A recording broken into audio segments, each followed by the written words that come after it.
India and Pakistan can talk whenever they like. The issue is, will they be able to solve any of their problems? I think that most of India and Pakistan's problems are psychological, not logical. And that is why every time they talk, something or the other becomes a new issue. So while I wish both Prime Minister Modi and Prime Minister Sharif good luck, the question is, will there be substantive talks or will there be another round of talks after which there will be recrimination?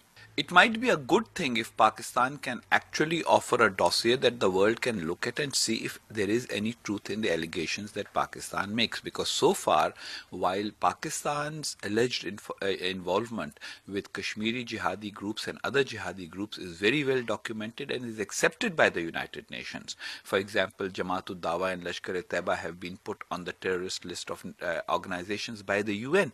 So far, no such action has been taken against any of the groups that Pakistan says that India supports, because no evidence has been presented. So let us see if there is any evidence, and then that will make the things a little bit clearer rather than just a propaganda war.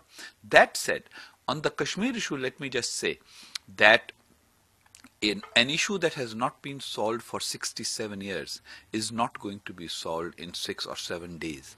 That is why it is better for Pakistan and India to start building good relations first and addressing disputes later, rather than insisting that disputes must be solved first and good relations come later.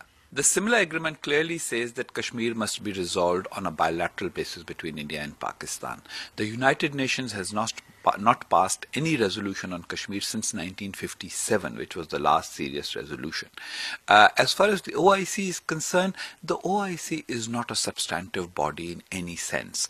People will talk there. Mr. Gilani also is welcome to talk there, but I do not think that that will internationalize the Kashmir issue, as is the desire of some people. Bringing Mr. Gilani to the OIC is not really going to change much. It will only become a headline in the Pakistani media and maybe in the Indian media. I think that the attempt to try and make Kashmir into an international issue, just as it was in the 1950s, is definitely an integral part of policy in my country, and I think that it has not served my country well.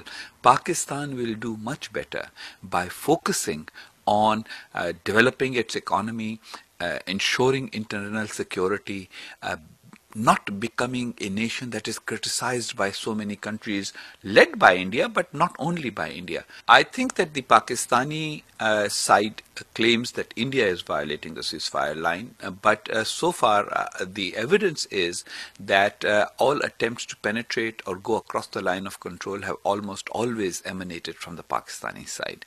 And that is because Pakistan wants to change the status quo in Kashmir. As far as India is concerned, it is happy with their status quo. I don't think that any number of violations of the line of control and infiltration into Indian controlled parts of Kashmir is going to change the status quo.